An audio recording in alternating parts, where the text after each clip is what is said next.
ეს არის ბეშტას გზა, სადაც იყო ადრე სასალფეხო ბილიკი და ვაპროტესტებთ იმას, რომ უნდათ რომ აქ გაიყვანონ ახალი გზა. ერთადერთი ტერიტორია არის საქართველოში, კახეთის ტერიტორია, რომელიც არის აბსოლუტურად დაცული, იმიტომ რომ რუსეთი ვერ შემოვა და არ აქვს ამისთვის გზა. მაგრამ ამ შემთხვევაში თუ ეს გზა გაიხსნება, დაუცველები გავხდებით.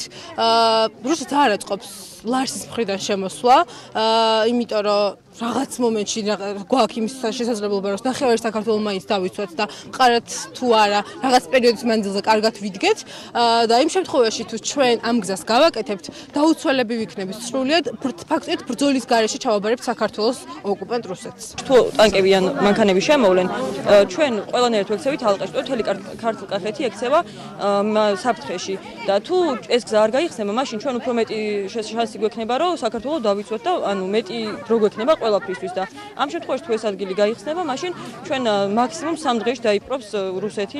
რუსები არ შემოვალ, არანაირ საფრთხე არ არსებობს, იქ ამყავს ნათესაობა, ჩვენ ვარ აქ. ერთმანეთს არანაირად არ ვიცნობ. მინდა კაი ურთიერთობა, ხალხ ბიჭები არიან, ახალგაზრდა უმუშევარი. არანაირ სამშობლო ჩვენ ხალხს არ აქვს. რომ თელი დღე ზიან სახში ესე ხო არ არის.